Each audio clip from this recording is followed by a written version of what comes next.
السلام علیکم برادر عزیز دامنای محترم. من یک خواهر اسلامی شما هستم. شوهرم مرا دائم منت میکند که شما درد سر من شده.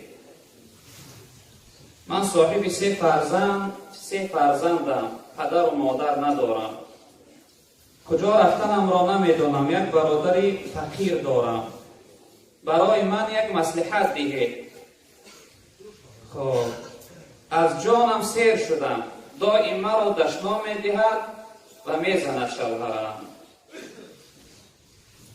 اکنون برادران عزیز، این خیلی ناجوانمردی های، نامردی های، خیلی پستی و یعنی بیغیرتی و بیناموسی های که مرد زنی چه بگه که شما برای من درد سر شده، شما برای من یعنی که یک وضعینی و مشکلی شده. خداوند در قرآن ما مردها را امر کرده است که وعاشروهن بالمعروف.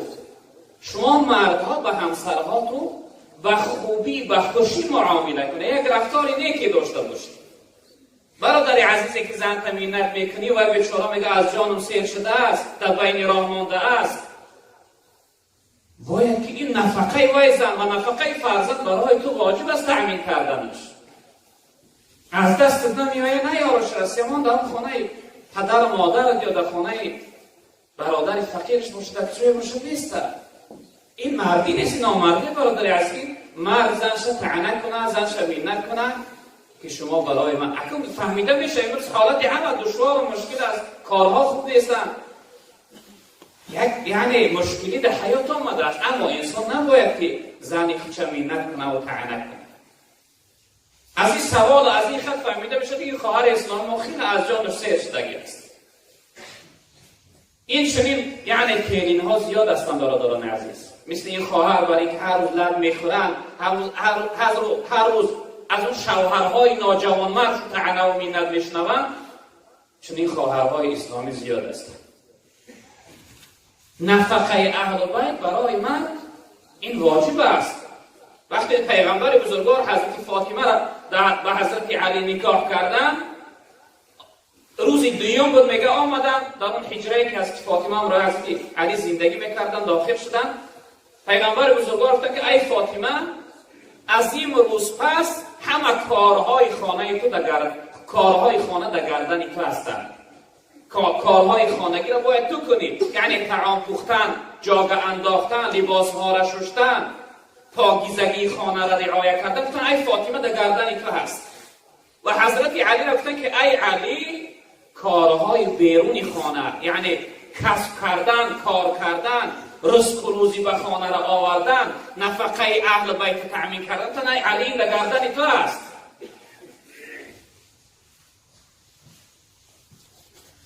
و پیغمبر بزرگوار صلی الله علیه وسلم را پرسیدن که ما حق زوجتی احدنا علیه. گفتن حقی یعنی یکی از زنهای ما در بالای ما چی هست؟ زن چی حق داره در بالای شوهرش؟ از پیغمبر بزرگوار صلی الله علیه وسلم پرسیدن. پیغمبر گفتن که ان تطعمها اذا طعمت و تکسوها اذا اکتسیت او اکتسبت ولا تضرب الوجه ولا تقبح ولا تهجر الا فی بیتی. پیغمبر بزرگوار صلی الله علیه وسلم گفتن که هر وقتا که یعنی طعام میخوری باید که همسرتم طعام بخورانی، برای همسرتم باید طعام بدهی، یعنی که طعام دادن اون نفقه تأمیناتش در گردنت است. و هر وقتی که خودت میپوشی، لباسی نو میخری، باید برای همسرتم این سر کنی، یعنی به همسرتم باید سر و بدنش لباسش تأمین کنی. و همسر باید که در چهره وی نزنی. امروز بعضی ناجوان مردهایی هستند که یعنی زنها را زر بلند میکنن، سر و بدنشون سیاه میکنن. پیغمبر بزرگوار گفتن که باید زنها را نزنید و گپی قبیح هم سخنی ناراحت کننده باید برای زنها نگویی. جناب پیغمبر گفتن از او دوری نکنی، از او جدایی نکنی مگر در خانه، در حالت کسر زنانه شد، تا اون مدتی را که وی از یعنی کسرش پاکیزه میشه باید که کناره‌جویی کنی، یعنی با او نزدیکی نکنی، با او علاقه جنسی نکنی، همخوابگی نکنی. بعضی ناجوان مردهایی هستن که همراهی همسرهاشو یعنی سالها تا که قهری میستن. این مردی نیست برادر عزیز. پیغمبر بزرگوار در روایت دیگر گفتن خیرکم خیرکم لاهله و انا خیرکم لاهلی. تن بهترین شما بهتر است برای اهلش و من که بهترین شما هستم برای اهلم بهتر است.